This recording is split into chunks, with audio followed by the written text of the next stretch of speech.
ஆதியாகமம் 16ஆம் அதிகாரத்துக்கு நம்ம திருப்பிக் கொள்ளலாம். ஆதியாகமம் 16ஆம் அதிகாரம் 13ஆம் வசனத்தை நம்ம வாசிக்கலாம். ஆதியாகமம் 16:13. அப்பொழுது அவள், என்னை காண்பவரை நானும் இவ்விடத்தில் கண்டேன் அல்லவா என்று சொல்லி தன்னோடே பேசின கர்த்தருக்கு நீர் என்னை காண்கிற தேவன் என்று பெயரிட்டாள். ஹalleluya. தன்னோடு பேசின தேவனுக்கு நீர் என்னை காண்கிற தேவன். ஹalleluya. எத்தனை பேர் ஆண்டவரிடத்தில் சொல்ல போறீங்க, ஆண்டவரே நீர் என்னோடு பேச வேண்டும். ஹalleluya, ஹalleluya. கண்ணீரை கண்டார் அவருக்கு. அந்த ஸ்திரீக்கு அந்த சூழ்நிலை நம்ம எல்லாருக்கும் தெரியும். அந்த ஒரு இடுக்கமான ஒரு சூழ்நிலை, அந்த வனாந்திரத்துல தனிமையாய் உட்கார்ந்து கொண்டிருக்கிற அந்த ஆகாருடைய சூழ்நிலை, ஒரு நெருக்கம் பாருங்க, ஒரு ஒரு ஒரு அவமானம், ஒரு அவமானமான ஒரு சூழ்நிலை, தனிமையான ஒரு சூழ்நிலை. இப்ப வயிற்றுல பிள்ளையை சுமந்து கொண்டிருக்கிற அந்த ஸ்திரீ தனியே விடப்படுகிறது, ஓடி வந்து அந்த வனாந்திரத்துல தனியா நின்று கொண்டிருக்கிறாள். என்னுடைய எதிர்காலம் எப்படியா இருக்கும், நான் எப்படி இந்த பிள்ளையை நான் வளர்க்க போகிறேன், எனக்கு ஒருத்தருமே சப்போர்ட் இல்லையே, யாருமே எனக்கு இல்லையே. இந்த சூழ்நிலையில் இந்த வனாந்திரத்தில் என்ன இருக்கும், ஒன்றும் இருக்காது, ஒரு வழியும் இருக்காது, தண்ணீரும் இருக்காது, மனிதர்களும் இருக்க மாட்டாங்க, ஒன்றுமே இல்லாத ஒரு சூழ்நிலையில அங்க பாருங்க, நம்ம 21ஆம் அதிகாரத்துல திரும்பவும் அந்த ஆகார் என்ன செய்யறாங்க, வனாந்திரத்துல வராங்க. இந்த முதல் சமயம் அவங்களே ஓடி வராங்க, நெருக்கத்தின் மத்தியில அந்த கஷ்டத்துல என்னால தாங்க முடியலன்னு சொல்லி சாராளை விட்டு ஓடி வராங்க 16ஆம் அதிகாரத்துல. ஆனா 21ஆம் அதிகாரத்துல பாருங்க, அவங்களுடைய கணவரே அவங்களை துரத்தி விடுகிறார், அனுப்பி விடுகிறார். கொஞ்சம் தண்ணியும் கொஞ்சம் அப்பமும் கொடுத்து நீ போ, எங்களை விட்டு போ அப்படின்னு சொல்லி அனுப்பி விடுகிறார். கணவரால் கைவிடப்பட்ட ஒரு சூழ்நிலை. பிள்ளையை நான் எப்படி வளர்க்க போகிறேன், நான் எப்படி இந்த எதிர்காலம் எப்படியா இருக்கும். அந்த 21ஆம் அதிகாரத்துல 14ஆம் வசனத்தை நம்ம வாசிக்க கேட்கலாமா? 21ஆம் அதிகாரம் 14ஆம் வசனத்துல பார்க்கிறோம், ஆபிரகாம் அதிகாலையில் எழுந்து அப்பத்தையும் ஒரு துருத்தி தண்ணீரையும் எடுத்து ஆகாருடைய தோளின் மேல் வைத்து பிள்ளையையும் ஒப்பு கொடுத்து அவளை அனுப்பிவிட்டான். அவள் புறப்பட்டு போய் பெர்சபாவின் வனாந்திரத்தில் அலைந்து திரிகிறாள். எங்க போகிறது, யாரிடத்துல போகிறது தெரியல. இங்கிலீஷ் பைபிள்ல பார்க்கும் பொழுது வாண்டர்ட் எய்ம்லெஸ்லி, ஒரு ஏமே இல்லாம அலைந்து திரிகிறாங்க, ஒரு லெக்கே இல்லாம, எங்க போகிறோம் தெரியல, என்ன செய்ய போகிறோம் தெரியல, எப்படி பிள்ளைய வளர்க்க போகிறோம் தெரியல, லக்கே இல்லாம, நோக்கமே இல்லாம அங்க அலைந்து அவங்க திரிந்தாலும் அந்த லக்கே நோக்கே, எனக்கு லக்கே இல்லை, ஒன்றுமே இல்லை, எங்க போறேனே தெரியல, ஒரு ஏமே இல்லை, ஏம்லெஸ்ஸா, கோலே இல்லை, என்ன பண்றேனே தெரியல என்று சொல்லி ஆகார் அலைந்து திரிந்தாலும் ஆண்டவர் அவங்களை தேடி வந்தார். ஹalleluya, ஹalleluya. ஒருவேளை நீங்க சொல்ல, நான் என்ன பண்றேனே எனக்கே தெரியல, நான் என்ன வாழ்க்கை நடத்துறேன்னு எனக்கே தெரியல, நான் எப்படி வளர்க்க போறேன் எனக்கே தெரியல. உங்களை தேடி ஆண்டவர் வருவார். ஹalleluya. வந்து என்ன செய்கிறார் தெரியுமா? 18ஆம் வசனத்தை பார்க்கும் பொழுது, நீ எழுந்து பிள்ளையை எடுத்து அவனை உன் கையில் பிடித்து கொண்டு போ, அவனை பெரிய ஜாதியாக்குவேன் என்றார். ஆமென். ஒரு வாக்கு தத்தத்தை ஆண்டவர் கொடுக்கிறார். ஹalleluya. ஒரு ஆசீர்வாதத்தை கொடுக்கிறார். என்ன ஆசீர்வாதம்? அவனை பெரிய ஜாதியாக்குவேன். ஹalleluya. ஆனா ஆகாருடைய நிலைமை என்ன? எங்க போறேனே தெரியல, கையில என்ன இருக்கு, துருத்தி தண்ணி, அதுவும் காலியாயிருச்சு, அப்பமும் இல்லை, ஒன்றுமே இல்லாத சூழ்நிலை. ஆனா பாருங்க, ஆண்டவர் அந்த தேடி வந்து ஒரு வாக்கு தத்தத்தை, ஆசீர்வாதத்தை அங்க கட்டளை இடுகிறார். ஹalleluya. 20ஆம் வசனத்துல பார்க்கும் பொழுது தேவையான தண்ணீரை கொடுக்கிறார். ஹalleluya. தேவைகளை நிவர்த்தி செய்து அப்படியே விட்டு விடல, அந்த மகனை அவர் ஆசீர்வதித்தார். ஹalleluya. ஒரு அடிமை பெண், ஒரு ஏழை பெண், ஒரு கஷ்டப்படுகிற ஒரு ஸ்திரீயோடைய வாழ்க்கையில பார்க்கிறோம், என்ன பண்றேன்னு தெரியாத ஒரு சூழ்நிலையில ஆண்டவர் தேடி வந்தார். ஹalleluya. அவர் எல்ரோயி. ஹalleluya. நம்மை காண்கிறவர் மாத்திரம் இல்ல, பார்த்துட்டு அப்படியே இருக்கிறவர் மாத்திரமல்ல, அவர் நமக்கு உதவி செய்கிறவர். ஹalleluya, ஹalleluya. நான் சிறு பிள்ளையா இருக்கும் பொழுது, 5 மாதமா இருக்கும் பொழுது, என்னுடைய தாயாருக்கு ஹார்ட்ல ஆப்ரேஷன் நடந்ததுனால அவங்களால என்னை கவனிக்க முடியல. அப்போ கோயில்பட்டியிலிருந்து என்னை கவனிப்பதற்காக ஒரு அக்கா எங்க வீட்டுக்கு வந்தாங்க. நான் 5 மாதமாக இருக்கும்போது அவங்க வந்தாங்க பாருங்க. அவங்க எங்களோடையே இருந்து எங்களுக்கு வேண்டிய எல்லா உதவிகளும் செய்வாங்க. அவங்க எல்லா காரியங்களும் பார்த்து கொள்வாங்க. அவங்களுக்கு ஆவடியிலே திருமணமானது. அவங்க கணவர் அவங்கள நல்லா அன்பாக வைத்திருந்தார். ஆனால் பாருங்க, அவங்களுக்கு சில ஆண்டுகள் கழித்து ஒரு பிள்ளை பிறந்தது. அந்த பிள்ளை 3 வயதாக இருக்கும் பொழுது கணவரை இழந்தாங்க. என்ன செய்வதுனே தெரியும். இந்த ஊரில் அவங்களுக்கு யாருமே தெரியாது எங்களை தவிர. அப்போ பாருங்க, மரிப்பதற்கு சில மாதங்களுக்கு முன்பாக, அதுவரை கல்யாணத்துக்கு அப்புறம் அவங்க வேலைக்கு வரல. கணவர் வேலை செய்ய வேண்டாம், நானே உன்னை பார்த்துக்கிறேன் அப்படின்னு சொல்லிவிட்டார். அப்போ வேலை செய்யாமல் வீட்டில் நல்ல சந்தோஷமாய் வாழ்ந்து கொண்டிருந்த அந்த ஸ்திரீ மரிப்பதற்கு சில மாதங்களுக்கு முன்பாக திரும்பவும் எங்கள் வீட்டுக்கே வந்து, நீ உங்கள் அக்கா வீட்டிலே போய் வேலை செய், நீ சும்மா இருக்கல வீட்டில், நீ போய் அவங்களுக்கு உதவி செய்யன்னு சொல்லி அவங்கள அனுப்பி விட்டாங்க. கொஞ்சம் மாதங்களில் கணவரை இழந்தாங்க. ஆனால் போன வாரத்தில் நான் வந்து கொண்டிருக்கும் போது, வீட்டுக்கு வந்து கொண்டிருக்கும் போது நான் பார்த்தேன் அவங்க ரோட்டில் நான் மீட் பண்ணும்போது சொல்கிறாங்க, அவங்களுடைய மகளை டாக்டருக்கு படிக்க வைத்து இந்த கடைசி ஆண்டை நான் முடிக்க போகிறாங்க. நான் வாழ்க்கையில் எவ்வளோ தோற்று போயிடுவேன்னு நினச்சேன், ஆனால் என்னை கைவிடலை ஆண்டவர் அப்படின்னு சொன்னாங்க. பாருங்கள், ஒரு ஏழை ஸ்திரீ, இந்த ஊர் அவங்களுக்கு புதுசு, இந்த ஊரில் எந்த சொந்தங்களும் கிடையாது. ஆனால் அந்த ஸ்திரீ அவங்கள பாருங்கள், எப்பொழுதும் அந்த சர்ச்சுக்கு சண்டே விடமாட்டாங்க. அந்த சமைக்கும் பொழுதும் சரி, அவங்க என்ன செஞ்சாலும் வாயில் ஸ்தோத்திரம் சொல்லிக்கொண்டே இருப்பாங்க. அந்த தாயாரை ஆண்டவர் கண்டார். ஹல்லேலூயா, ஹல்லேலூயா. அந்த பாருங்க, அந்த பிள்ளை, ஒரு பெண் பிள்ளையை அவங்க டாக்டருக்கு படிக்க வைக்கிறாங்க.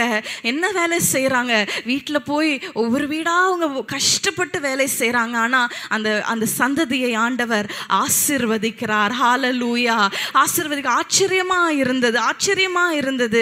நல்ல வேலையில் இருக்கிறவங்களே சொல்ற காரியம் என்ன, காசு பத்தல, கடன் பிரச்சனை, அது இதுன்னு. ஆனால் பாருங்க, ஆண்டவர் அந்த ஸ்திரீயுடைய கண்ணீரை கண்டார், உதவி செய்தார், பிள்ளையை உயர்த்தினார். இன்றைக்கு நான் எப்படி பிள்ளையை வளர்க்க போறேன்? சில நேரம் கணவர் இருந்தாலும் இல்லாதது மாதிரி தான்.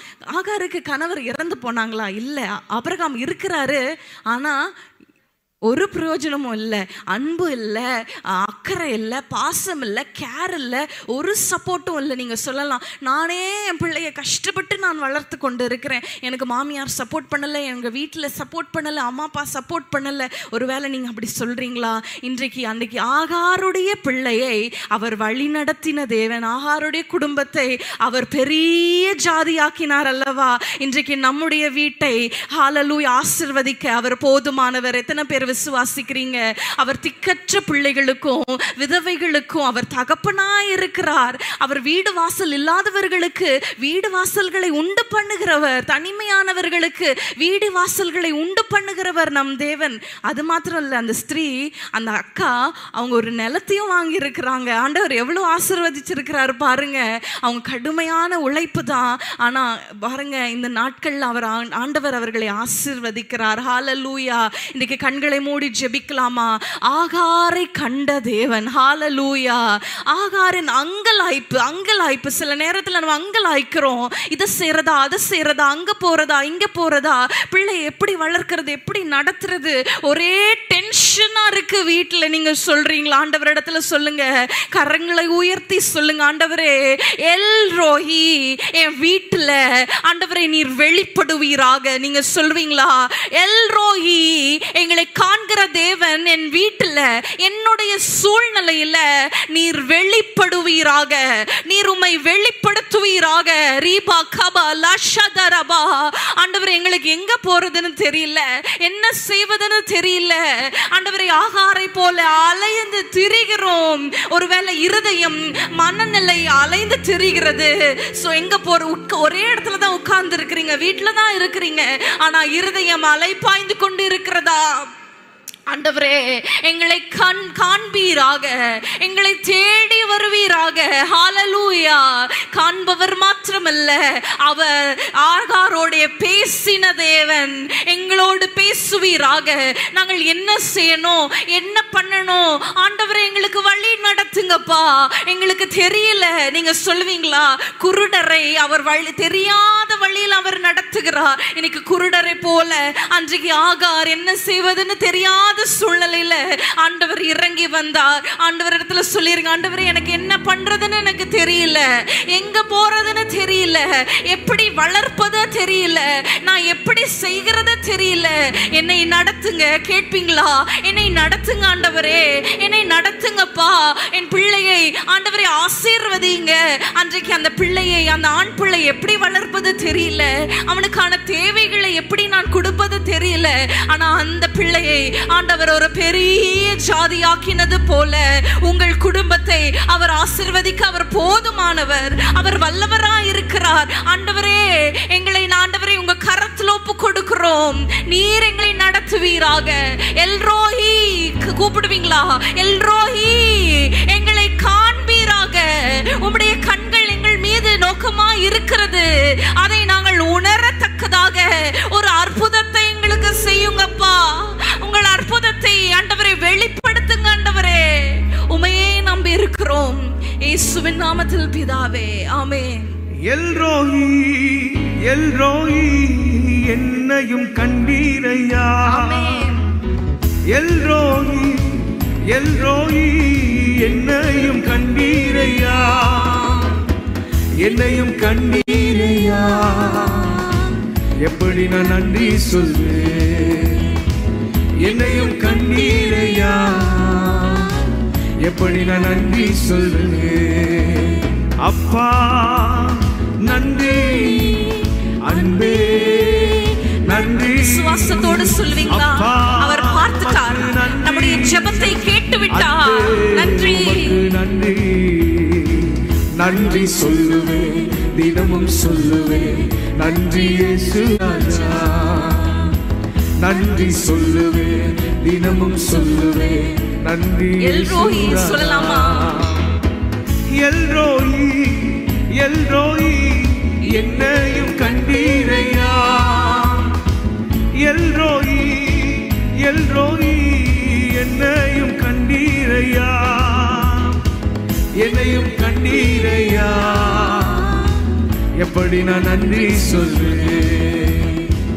என்னையும் கண்டீரையா, எப்படி நான் நன்றி சொல்வேன்? ஹல்லேலூயா. அப்பா கரங்களை உயர்த்தி சொல்லுங்க, நன்றி ஆண்டவரே, என்னோடு பேசுகிறீரே, என்னை பார்க்கிறீரே, எனக்கு ஒரு வார்த்தை கொடுக்கிறீரே. நன்றி, நன்றி சொல்லுங்க. நன்றி அப்பா, நன்றி அன்பே, நன்றி அப்பா, நன்றி அன்பே, நன்றி. ஹல்லேலூயா, ஹல்லேலூயா. இன்னொரு வசனத்தை நம்ம வாசிக்கலாம். 2 ராஜாக்கள் 4ஆம் அதிகாரம் 1 மற்றும் 2 வசனங்களை நம்ம வாசிக்க கேட்கலாம். 2 ராஜாக்கள் 4ஆம் அதிகாரம். தீர்க்கதரிசிகளுடைய புத்திரரில் ஒருவனுக்கு மனைவியாயிருந்த ஒரு ஸ்திரீ எலிசாவை பார்த்து, உமது அடியானாகிய என் புருஷன் இறந்து போனான், உமது அடியான் கர்த்தருக்கு பயந்து நடந்தான் என்பதை அறிவீர். கடன் கொடுத்தவன் இப்போது என் 2 குமாரரையும் தனக்கு அடிமைகளாக்கி கொள்ள வந்தான் என்றாள். எலிசா அவளை நோக்கி, நான் உனக்கு என்ன செய்ய வேண்டும்? வீட்டில் உன்னிடத்தில் என்ன இருக்கிறது சொல் என்றான். உன்னிடத்தில் என்ன இருக்கிறது சொல் என்றான். ஹல்லேலூயா. இன்றைக்கு நான் உங்களை பார்த்து ஒரே ஒரு கேள்வி கேட்கட்டா? உங்க வீட்டுல என்ன இருக்கு? ஒன்றுமே இல்லையா? எல்லாமே இருக்கு. ஹல்லேலூயா, ஹல்லேலூயா. நம்ம எப்பொழுதுமே இல்லை என்ன இருக்குன்னா, என்ன இருக்கு? ஒன்றும் இல்லை. சந்தோஷம் இல்லை, சமாதானம் இல்லை, பணம் இல்லை, அது இல்லை, இது இல்லை, எப்பொழுதுமே இல்லை. இந்த மனிதர்களுடைய மனநிலைமை, ஒரு கப்பில் வந்து பாதி கிளாஸ் தண்ணி இருந்துச்சுன்னா என்ன சொல்லுவோம்? பாதி தான் இருக்கு, பாதி இருக்கு அப்படின்னு நம்ம சொல்ல மாட்டோம். பாதி தான் இருக்கு, எப்பொழுதுமே இல்லை. இந்த வசனத்தில் கூட இந்த ஸ்திரீ என்ன சொல்றாங்க? வீட்டில் என்ன இருக்கு என்று கேட்கும் பொழுது தொடர்ந்து அந்த வசனத்தை வாசிப்போம். அதற்கு அவள், ஒரு குடம் எண்ணெய் அல்லாமல், ஒரு குடம் எண்ணெய் அல்லாமல் உமது அடியாளுடைய வீட்டில், உமது அடியாளுடைய வீட்டில் வேறொன்றும் இல்லை, வேறொன்றும் இல்லை என்றால். ஒரு குடம் எண்ணெய் மாத்திரம் இருக்கு, வேறொன்றும் இல்லை, வேறொன்றும் இல்லை. ஹல்லேலூயா. இதற்கு முன்பதாக ஒரு சிறிய கதை நான் கூட பகிர்ந்திருக்கிறேன். ஒரு மனைவி வந்து கணவரிடத்துல போய் சொன்னாங்களாம், கடுகு இல்லை, அரிசி இல்லை, பருப்பு இல்லை, சர்க்கரை இல்லை, ஒன்றும் இல்லை, நீங்கள் என்ன பண்ணுறீங்க, எனக்கு வாங்கி தந்தால் தானே பிள்ளைகளுக்கு சமைக்க முடியும் அப்படின்னு சொன்ன உடனே அந்த கணவர் கோவமாக சொன்னாராம், உன் வாயிலிருந்து எனக்கு அது இது இருக்குது, போதுமான அளவில் இருக்குது சொல்லியிருக்கிறிய, எப்போ பார்த்தாலும் அது இல்லை, இது இல்லை, அது இல்லை, எண்ணெய் இல்லை, தண்ணி இல்லை, இதே தான் உன் வாயில் இல்லைன்னு தான் வருமா அப்படின்னு சொன்ன உடனே அந்த மனைவி என்ன சொன்னாங்க, அப்படியா சரி, அரிசி பாத்திரம் காலியாக இருக்குது, கடுகு டப்பா காலியாக இருக்குது, சக்கரை டப்பா காலியாக இருக்குன்னு சொன்னாங்களாம். சில நேரத்தில் நம்ம கூட இல்லாததான் நம்ம பெருசாக சொல்லுவோம் இல்லையா, ஆனால் ஆண்டவர் எவ்வளோ ஆசீர்வாதங்களை நமக்கு கொடுத்திருப்பார். ஹல்லேலூயா. ஒரு குடும்பத்தை நமக்கு கொடுத்திருக்கிறார் என்றால் அதுவே எவ்வளோ பெரிய ஆசீர்வாதம் தெரியுமா? எத்தனையோ பேருக்கு குடும்பம் இல்லை. ஒருவேளை குடும்பத்தில் சில காரியங்கள்லாம் தாறுமாறாக இருக்கலாம், ஆனால் குடும்பமே இல்லாமல் எத்தனை குடும்பங்கள் இருக்கிறாங்க தெரியுமா? ஹல்லேலூயா. திருநங்கைகளை யோசித்து பார்க்கும் பொழுது அவங்க வந்தாங்கன்னா நம்ம திருப்பி போயிடுவோம். ஆனால் அவங்களுடைய எதிர்காலத்தை குறித்து யோசித்துருக்கிறீங்களா? அவங்களுக்கு யார் இருக்கிறா? அவங்கள யார் பராமரிப்பா? அவங்க வயதான காலத்தில் என்ன செய்வாங்க? யார் அவர்களை காப்பாற்றுவாங்க? ரோட்டில் போகும்பொழுது நிறைய ஏழை வயதானவர்களை நம்ம பார்ப்போம். ஏன் அவங்க இப்படி இருக்கிறாங்க? அவங்களுக்கு யாருமே இல்லை, அவங்களுக்கு வீடு இல்லை, சாப்பாடு கொடுப்பதற்கு பராமரிப்பதற்கு யாரும் இல்லை. ஆனால் நமக்கு வீட்டை கொடுத்திருக்கிறார், பிள்ளைகளை கொடுத்திருக்கிறார், கணவரை கொடுத்திருக்கிறார். ஒருவேளை பிள்ளைகளுடைய காரியங்கள் ஒருவேளை நமக்கு ப்ளீஸிங்காக இன்னைக்கு இல்லாமல் இருக்கலாம், ஆனால் ஆண்டவர் ஒரு நாள் மாற்றுவார். ஹல்லேலூயா. அந்த பிள்ளைகளை உங்களுக்கு ஆசீர்வாதமாய் மாற்றி தருவார். ஆனால் இன்றைக்கு இந்த ஸ்திரீ வாயிலிருந்து வந்தது என்ன தெரியுமா? ஒரு குடம் எண்ணெய் மாத்திரம் அல்லாமல் வேறே ஒன்றும் இல்லை. ஹல்லேலூயா. அப்பொழுது தொடர்ந்து அந்த வசனங்களை நம்ம வாசிக்கும் பொழுது எலிசா சொல்லுவாரு, அவன் நீ போய் உன்னுடைய அயல் வீட்டுக்காரர் எல்லாரிடத்திலும் அநேகம் வெறும் பாத்திரங்களை கேட்டு வாங்கி உள்ளே போய் உன் பிள்ளைகளுடன் உள்ளே நின்று கதவை பூட்டி அந்த பாத்திரங்கள் எல்லாவற்றிலும் வார்த்து நிறைந்ததை ஒரு பக்கத்தில் வை என்றான். நிறைந்ததை ஒரு பக்கத்தில் வை. அவனிடத்திலிருந்து போய் தன் பிள்ளைகளுடன் கதவை பூட்டி கொண்டு இவர்கள் பாத்திரங்களை அவளிடத்தில் கொடுக்க அவள் அவைகளில் வார்த்தாள். அந்த பாத்திரங்கள் நிறைந்த பின்பு அவள் தன் மகன் ஒருவனை நோக்கி, இன்னும் ஒரு பாத்திரம் கொண்டு வா என்றால் அதற்கு அவன் வேறே பாத்திரம் இல்லை என்றான். அப்பொழுது எண்ணெய் நின்று போயிற்று. பாருங்க, எலிசா தீர்க்கதரிசி ஒரு காரியத்தை சொல்லுகிறார். நீ அந்த எண்ணெயை நீ பாத்திரத்தில் எடுத்து மற்ற பாத்திரத்தில் டிரான்ஸ்ஃபர் பண்ணிட்டே இரு, ஆண்டவர் உனக்கு நிறைய எண்ணெய்களை தருவார் என்று சொல்லும் பொழுது அந்த ஸ்திரீயும் பக்கத்தில் அயல் வீட்டுக்காரர்கள் எல்லாரிடத்துலையும் பாத்திரங்களை வாங்கி அந்த எண்ணெயை வார்க்கிறாங்க. அப்போ எல்லா பாத்திரங்களும் ஃபுல்லாக ஆயிடுச்சு, ஆயில் ஃபுல்லாக ஆயிடுச்சு. அப்போ வேற பாத்திரம் இருந்தால் கொண்டு வா என்று அவருடைய மகனை பார்த்து அந்த ஸ்திரீ சொல்றாங்க. அப்போ அந்த மகன் ஒரு வார்த்தையை சொல்லுகிறார் பாருங்களேன். 6ஆம் வசனத்துல பிற்பகுதியை பாருங்க. வேறே பாத்திரம் இல்லை என்றான். உடனே என்ன நடக்குது அங்க பாருங்க, எண்ணெய் நின்று போயிற்று. ஹல்லேலூயா. இன்றைக்கு நம்முடைய வாயின் வார்த்தையில ரொம்ப கேர்ஃபுல்லா இருக்கணும். ஹல்லேலூயா. இல்லை, அது இல்லை, இது இல்லைன்னா என்ன ஆகும் தெரியுமா? அது இல்லாமலே போயிடும். ஹல்லேலூயா. நம்முடைய தேவன் எப்படிப்பட்ட தேவன் தெரியுமா? அவர் இல்லாதவைகளை இருக்கிறவைகளை போல அழைக்கிற தேவன். ஹல்லேலூயா. இன்றைக்கு உங்க வாழ்க்கையில சமாதானம் இல்லாமல் இருக்கலாம். நீங்க சமாதானமே இல்லை, ஒரு சந்தோஷமே இல்லை, அது இல்லை, இது இல்லை, அப்படிப்பட்ட வார்த்தைகள் நம்ம வாயிலிருந்து புறப்படக்கூடாது. ஹல்லேலூயா. நம்ம பேசுகிற வார்த்தையை நம்முடைய சரீரம், நம்முடைய பிரெயின், நம்ம வீட்டில் இருக்கிற பொருட்கள் கூட அதை கேட்டுக்கொண்டு இருக்கும். ஹல்லேலூயா. நம்ம செடி கிட்ட கூட நீ நல்லா வளருவ, நீ நல்லா கனி தருவேன்னு சொன்னா அது நல்லா வளரும் என்று சயின்டிஸ்ட் சொல்றாங்க. அது உண்மையா என்னன்னு தெரியல. ஆனா இங்க பாருங்க, அவன் இல்லை என்று சொல்லுகிறான். உடனே என்ன நடக்குதுங்க? அங்க என்ன நின்று போயிற்று. இன்னைக்கு மரணமும் ஜீவனும் நாவின் அதிகாரத்தில் இருக்கிறது. அதில் பிரியப்படுகிறவர்கள் அதன் கனியை புசிப்பார்கள் என்று வேதம் சொல்லுகிறது. இன்றைக்கு நம்ம வாயின் வார்த்தைகளை குறித்து நம்ம ரொம்ப கேர்ஃபுல்லா இருக்கணும். ஒரு முடிவு எடுக்கலாமா? சூழ்நிலைகள் தலைகீழா இருந்தாலும் எதுவுமே இல்லைனாலும் என் வாயிலிருந்து எதிர்மறையான வார்த்தைகள் வராது. ஹல்லேலூயா. ஹல்லேலூயா. ஹல்லேலூயா. அந்த ஆண்டவர் சொல்லுகிறார், ஒரு கடுகளவு விசுவாசம் இருந்தா போதும், நீங்கள் மலையை அங்க தள்ளுண்டு போக பண்ணலாம் என்று வேதம் சொல்லுகிறது. கடுகளவு விசுவாசம், கொஞ்சம் விசுவாசம், ஆனா அது ஒரு பரிபூர்ணமா இருக்கணும். அங்கேயும் கொஞ்சம் இங்க கொஞ்சம் விசுவாசிக்கிற ஆண்டவரே, ஆனா இது எப்படி நடக்கும்? விசுவாசிக்கிற ஆண்டவரே, ஆனா கையில இல்லையே. விசுவாசிக்கிற ஆண்டவரே, ஆனா நாட்கள் கடந்து போகிறதே. அப்படி அல்ல, ஆண்டவர் என் வீட்டில் சமாதானத்தை தருவார், என் பிள்ளைகளை ஆசீர்வதிப்பார், என் பிள்ளைகளை வர்த்திக்க பண்ணுவார், என் வீட்டை ஆசீர்வதிப்பார். என் வீட்டை ஆசீர்வதிப்பதே கர்த்தருக்கு பிரியம். ஹல்லேலூயா. இப்படிப்பட்ட வாயின் வார்த்தைகள் நம்ம வாயிலிருந்து புறப்படுவதாக. ஒரே ஒரு நிமிஷம் ஜெபிக்கலாமா? ஹல்லேலூயா. சூழ்நிலைகள் மாறும் பொழுது பாருங்க, முதலாவது பாதிக்கப்படுகிறது நம்முடைய விசுவாசம். விசுவாசம் பாதிக்கப்படும் பொழுது நம்ம வாயிலிருந்து வருகிற வார்த்தைகள் மாறி போகிறது. இன்றைக்கு வாயிலிருந்து தேவையில்லாத வார்த்தைகள் ஆண்டவரே வரக்கூடாது. எனக்கு பலவீனமா இருக்கு, இல்ல நான் பலவான். ஹல்லேலூயா சொல்லுங்க. என்னை பலப்படுத்துகிற கிறிஸ்துவினாலே எல்லாவற்றையும் செய்ய எனக்கு பலன் உண்டு. ஹல்லேலூயா. என் பிள்ளைகள் பந்தி சுற்றிலும் ஒலிவ மர கன்றுகளை போல் இருப்பார்கள். ஹல்லேலூயா. நான் செய்வதெல்லாம் வாய்க்கும், என் கணவர் செய்வதெல்லாம் வாய்க்கும்.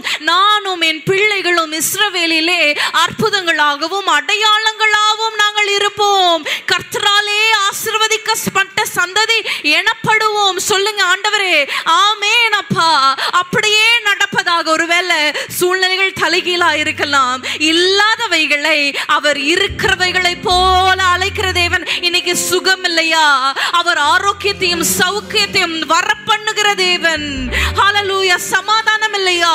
அவர் சமாதானத்தை தருகிறவர். ஹல்லேலூயா. ஒப்புரவாக்குகிற தேவன். அவர் இருதரத்தாரையும் அவர் ஒப்புரவாக்குகிற தேவன். சந்தோஷமே இல்ல, பணமே இல்ல, என்னால சந்தோஷமா வாழ முடியல, அப்படி சொல்லாதீங்க. ஆண்டவரே, உம்மாலே நான் சேனைக்குள் பாய்வேன், உம்மாலே இந்த மதிலை தாண்டுவேன், உம்மாலே என் வீடு ஆசீர்வதிக்கப்பட்டிருக்கும், உம்மாலே நாங்கள் சந்தோஷமாய் வாழுவோம். ஆண்டவர், எதிர்மறையான வார்த்தைகளை எழும்ப பண்ணுகிற பிசாசின் கிரியைகளை நாங்கள் அழிக்கிறோம். எங்கள் நாவுக்கு காவல் வைப்பீராக. ஆண்டவர், தேவையில்லாத வார்த்தைகள் எங்கள் நாவில் இருந்து புறப்படக்கூடாதப்பா. எங்களை தாழ்த்தி ஜெபிக்கிறோம். அர்ப்பணிப்பீங்களா ஆண்டவரே? ஆண்டவரே, வார்த்தைகளே ஆண்டவரே, நாங்கள் எதிர்மறையான வார்த்தைகள் பேச மாட்டோம், இல்லைன்னு சொல்ல மாட்டோம். நீர் எங்களுக்கு தருவீர் தகப்பன், நீர் எங்களுக்கு தருவீர். எங்கள் தேவைகள் இன்னதென்று நாங்கள் வேண்டிக் கொள்வதற்கு முன்னமே அறிந்திருக்கிற தேவன், நீர் எங்களுக்கு தருவீர். நாங்கள் விசுவாசிக்கிறோம், விசுவாசத்தோடு நாங்கள் ஜெபிக்கிறோம், நாங்கள் எடுத்துக் கொள்ளுகிறோம். இயேசுவின் நாமத்தில் பிதாவே, ஆமென். என் தேவன் தம்முடைய மகிமை செல்வத்தினார், என் தேவன் தம்முடைய மகிமை செல்வத்தினார் குறைகளை கிறிஸ்துவுக்குள் குறைகள், எல்லா குறைகளை கிறிஸ்துவுக்குள். திரும்ப சொல்லுவோமா? எல்லா குறைகளை கிறிஸ்துவுக்குள். ஆமென். என் தேவன் தம்முடைய மகிமை செல்வத்தினார். விசுவாசமாய் தேவன் தம்முடைய மகிமை செல்வத்தினார் குறைகளை கிறிஸ்துவுக்குள் நிறைவாக்கி நடத்திடுவார். எல்லா குறைகளையே கிறிஸ்துவுக்குள் நிறைவாக்கி நடத்திடுவார். சிங்கக்குட்டிகள் பட்டினி கிடக்கும், ஆண்டவரை தேடுவோர்க்கு குறையில்லையே. சிங்கக்குட்டிகள் பட்டினி கிடக்கும், ஆண்டவரை எனக்கு குறையில்லை. சொல்லுவீங்களா? எனக்கு குறையில்லை, என் வீட்டிற்கு குறையில்லை, என் பிள்ளைகளுக்கு குறையில்லை. குறையில்லையே, எனக்கு குறையில்லை, குறையில்லை ஆண்டவரே. என் பிள்ளைகளை ஆசீர்வதிக்க போறீங்க, குறையில்லையே,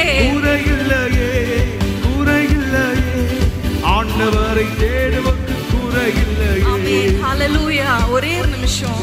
சில பேர் இடத்துல எப்படி இருக்கீங்க அப்படின்னு கேட்கும்போது எல்லாம் நல்லா தான் இருக்கேன், ஆனால் ஒரே ஒரு குறை தான், இந்த காரியம் மட்டும்தான். இன்றைக்கு அந்த காரியம் உங்கள் மனசுக்கு முன்பாக வந்தாலும் இன்னைக்கு நம்ம சொல்ல போகிறோம், குறை இல்லை. ஹல்லேலூயா. என் வீட்டை விசாரிக்கும் பொழுது அதில் குறைவை காண மாட்டீர் என்று யோபு சொல்லுகிறார். ஏன்னா தேவன் என்னோடு இருக்கிறார். விசுவாசத்தோடு எழுந்து நின்று நம்ம பாட போகிறோம். ஏன்னா நம்ம விசுவாசத்தை we have to bring it into action. ஹல்லேலூயா. நம்ம வாயில அதை நம்ம அறிக்கை செய்யும் பொழுது பாருங்களேன், ஆண்டவர் அதை கேட்பார். அந்த விசுவாசத்தை அவர் கனம் பண்ணுவார். ஹல்லேலூயா. விசுவாசம்னா என்ன என்பதற்கு ஒரே ஒரு வார்த்தை மட்டும் உங்களுக்காக நான் வாசிக்கிறேன். அப்படியே எழுந்து நிற்கும் பொழுது கேளுங்க. எபிரேயர் 11ஆம் அதிகாரம் 1ஆம் வசனம். எபிரேயர் 11:1. விசுவாசமானது நம்பப்படுகிறவைகளின் உறுதியும் காணப்படாதவைகளின் நிச்சயமா இருக்கிறது. இன்னைக்கு நீங்க பார்க்கல, சில காரியங்கள் எப்போ வரப்போறது எனக்கு தெரியாது, பார்ப்போமா தெரியல, நீங்க பார்க்கல, ஆனா அதை நான் விசுவாசிக்கிறேன். சொல்லுவீங்களா? நான் குறைவை காண்பதில்லை, எனக்கு குறைவு இல்லை. ஹல்லேலூயா. சேர்ந்து பாடுவோம். என் தேவன் தம்முடைய மகிமை செல்வத்தினால், என் தேவன் தம்முடைய மகிமை செல்வத்தினால் குறைகளை கிறிஸ்துவுக்குள் இறைவாக்கி நடத்தி தருவார். பிள்ளைகள் ஹல்லேலூயா பிறப்பார்கள். பிள்ளை அல்ல, பிள்ளைகளை உங்களுக்கு தருவார். ஹல்லேலூயா. எல்லா குறைவுகளையும் நீக்குவீராக. நீக்குங்கப்பா. எல்லா குறைகளையே கிறிஸ்துவுக்குள் நிறைவாக்கி நடத்திடுவார். குறைவில்லையே, குறைவில்லையே, குறையில்லையே. ஆண்டவரை தேடுவதற்கு குறையில்லையே, குறையில்லையே, குறையில்லையே. சொல்லுங்க சொல்லுங்க. உங்கள் குறைவில இருந்து சொல்லுங்க, உங்கள் இல்லாமையில இருந்து சொல்லுங்க. குறையில்லை ஆண்டவரே, என்னோடு இருக்கிறீர். ஆண்டவரை தேடுவதற்கு குறையில்லையே, குறையில்லையே, குறையில்லையே. ஆண்டவரை தேடுவதற்கு குறையில்லையே. ஹல்லேலூயா. அவர் இல்லாதவைகளை இருக்கிறவைகளை போல் அழைக்கிற தேவன், எல்லாவற்றையும் எல்லாவற்றாலும் நிரப்புகிற தேவன். அவர் இருக்கும் பொழுது ஹல்லேலூயா, குறைவுகள் இருந்தாலும் அதை அவர் பார்த்து கொள்வார். ஹல்லேலூயா. நிறைவான தேவன் வரும் பொழுது குறைவானது ஒளிந்து போகும். இல்லாதவைகளை இருக்கிறவைகளை போல் அழைக்கிற தேவன், எல்லாவற்றையும் எல்லாவற்றாலும் நிரப்புகிற தேவன். அவர் இருக்கும் பொழுது ஹல்லேலூயா, குறைவுகள் இருந்தாலும் அதை அவர் பார்த்து கொள்வார். ஹல்லேலூயா. நிறைவான தேவன் வரும் பொழுது குறைவானது ஒளிந்து போகும். ஹல்லேலூயா. உட்கார்ந்து கொள்வோமா விசுவாசத்தோடு? ஹல்லேலூயா. ஒவ்வொரு நாளும் சில நேரத்தில் இருதயத்தில் சிந்தையில் ஐயோ இப்படி இருக்கிறதே அப்படி இருக்கிறதேன்னு சொன்னாலும் வாயிலிருந்து அந்த வார்த்தைகள் புறப்படாதபடிக்கு இன்றைக்கு நம்ம ஒரு தீர்மானத்தை எடுத்துக்கொள்வோம். ஹல்லேலூயா. இன்னொரு வசனத்தை நம்ம வாசிக்கலாம்.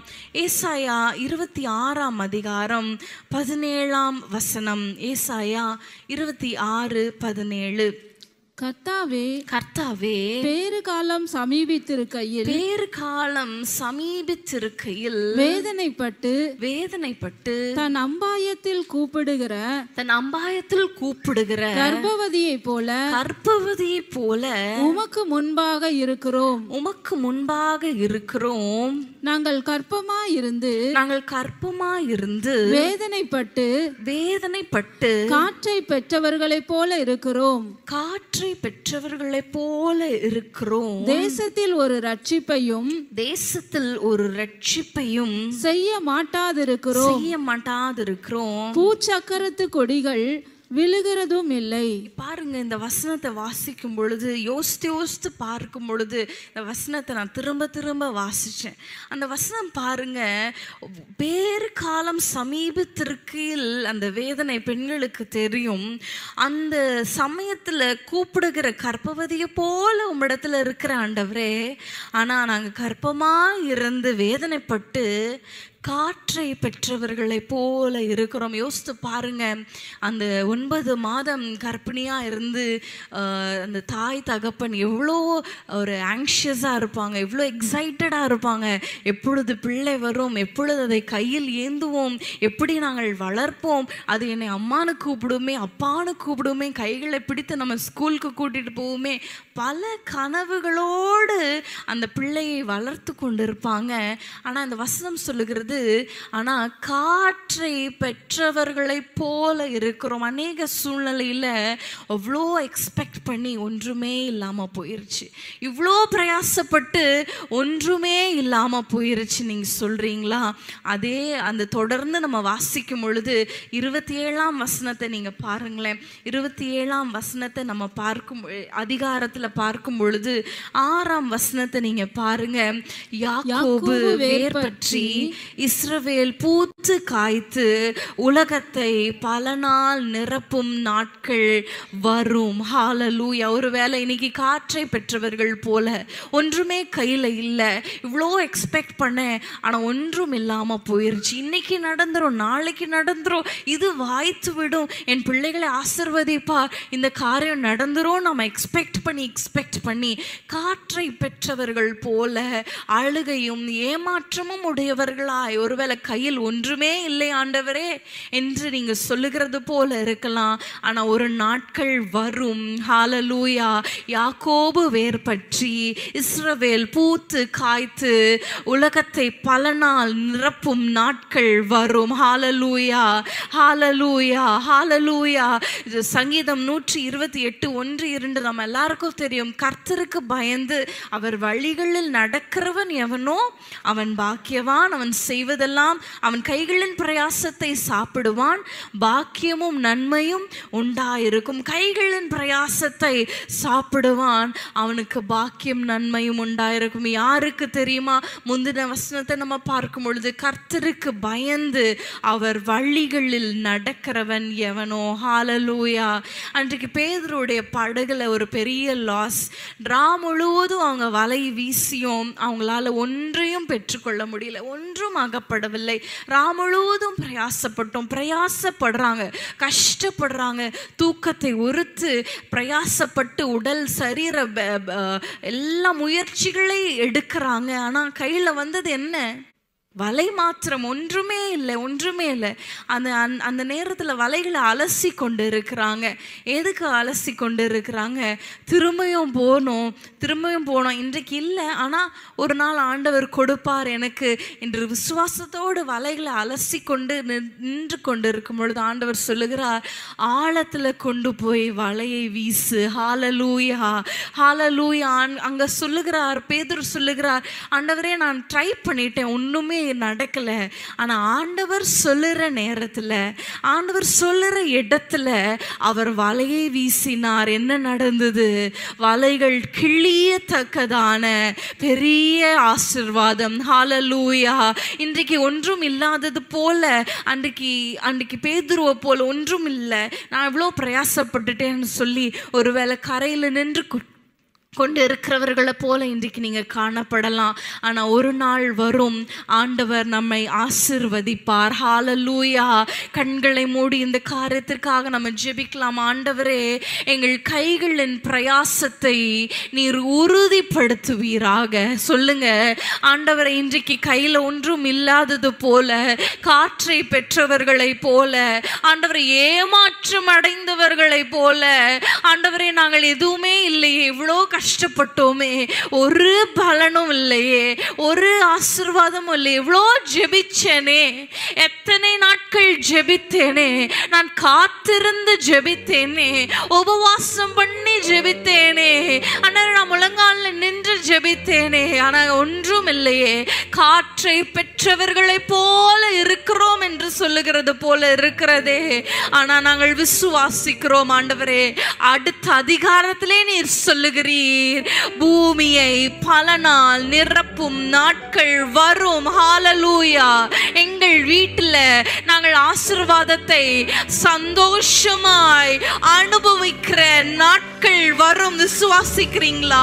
விசுவாசத்தோடு சொல்லுங்க, ஆண்டவரே நாங்கள் அனுபவிக்க போகிறோம் உம்முடைய ஆசீர்வாதம், கர்த்தருடைய ஆசீர்வாதம், கர்த்தருடைய சமாதானம், ஹல்லேலூயா, கர்த்தருடைய ஆண்டவரே சந்தோஷம், சுகம் எங்கள் வீட்டில் ஆண்டவரே நாங்கள் அனுபவிக்க போகிறோம். ஹல்லேலூயா.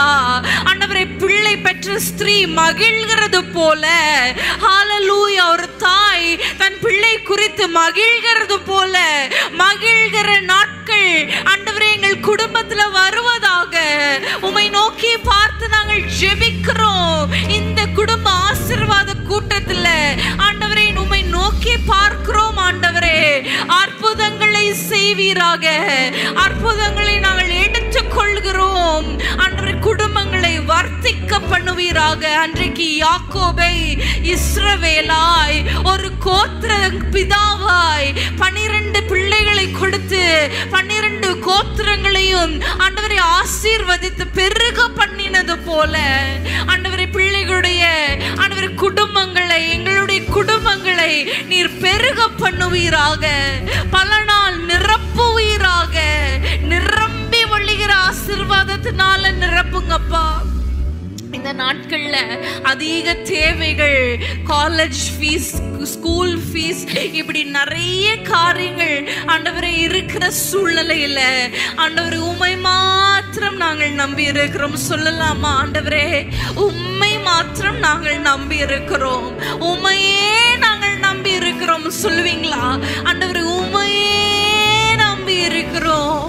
நீர் எங்கள் தேவைகளை சந்திப்பீராக, எங்களை நேர் வழியாய் நடத்துவீராக. உங்க கரத்தில் ஒப்பு கொடுத்து நாங்கள் ஜெபிக்கிறோம் இயேசுவின் நாமத்தில் பிதாவே, ஆமென். வாழ்க்கை துணையும் என் பிள்ளைகளும் எந்த சம்பத்தும் ஆசீர்வதிக்கப்படும். வாழ்க்கை துணையும் என் பிள்ளைகளும் எந்த சம்பத்தும் ஆசீர்வதிக்கப்படும். எந்த நன்மைக்காய் செழித்தோங்கிட செய்வார். என்னை அவர் பரிசுத்த ஜனமாக்குவார். எந்த நன்மைக்காய் செழித்தோங்கிட செய்வார். என்னை அவர் பரிசுத்த ஜனமாக்குவார். எந்த தேவனார், எந்த தேவனார், நிச்சயம் நான் ஆசீர்வாதம் பெற்றுக் கொள்ளுவேன். உந்தன் வசனம் கை கொள்ளுவேன். நான் உந்தன் வழிகளில் நான் நடந்திடுவேன். எந்த தேவனார், எந்த தேவனார், நிச்சயம் நான் ஆசீர்வாதம் பெற்றுக் கொள்ளுவேன். உந்தன் வசனம் கை கொள்ளுவேன். நான் உந்தன் வழிகளில் நான் நடந்திடுவேன். தேசத்தில் நான் ஆசீர்வாதமாயிருப்பேன். வேளையிலும் ஆசீர்வாதமாயிருப்பேன். தேசத்தில் நான் ஆசீர்வாதமாயிருப்பேன். வேளையிலும் ஆசீர்வாதமாயிருப்பேன். என் வீட்டில் ஆகார குறையில்லையே, என் தேவைகள் ஒன்றும் தடையில்லையே. என் வீட்டில் ஆகார குறையில்லையே, என் தேவைகள் ஒன்றும். நல்ல கைகளை தட்டி சொல்லுவோம். எந்த தேவனால், எந்த தேவனால், நிச்சயம் நான் ஆசீர்வாதம் பெற்றுக் கொள்ளுவேன். உந்தன் வசனம் கை கொள்ளுவேன். உந்தன் வழிகளில் நான் நடந்திடுவேன். எந்த தேவனால், எந்த தேவனால், நிச்சயம் நான் ஆசீர்வாதம் பெற்றுக் கொள்ளுவேன். உந்தன் வசனம் கை கொள்ளுவேன். உந்தன் வழிகளில் நான் நடந்திடுவேன். எனக்கு எதிராய் வரும் ஆயுதமெல்லாம் நிர்மூலமாய் போய்விடுமே. எந்த தேவனா எனக்கு எதிராய் வரும் பகைவரெல்லாம் நிர்மூலமாய் போய்விடுவார். இந்த தேவனால் என் வேலனாரோ எந்தன் சரீரம் ஆசீர்வதிக்கப்படும். என் மேலன் ஆரோக்கியம் தேவதானமே, எந்தன் சரீரம் ஆசீர்வதிக்கப்படும். எந்தன் தேவனால், எந்தன் தேவனால் நிச்சயம் நான் ஆசீர்வாதம். அறிக்கை செய்வோமா? உந்தன் வசனம் கை கொள்ளுவேனா, உந்தன் வழிகள் நான் நடந்திடுவேன். எந்தன் தேவனா, எந்தன் தேவனா நிச்சயம் நான் ஆசீர்வாதம் பெற்றுக் கொள்ளுவேன். உந்தன் வசனம் கை கொள்ளுவேனா,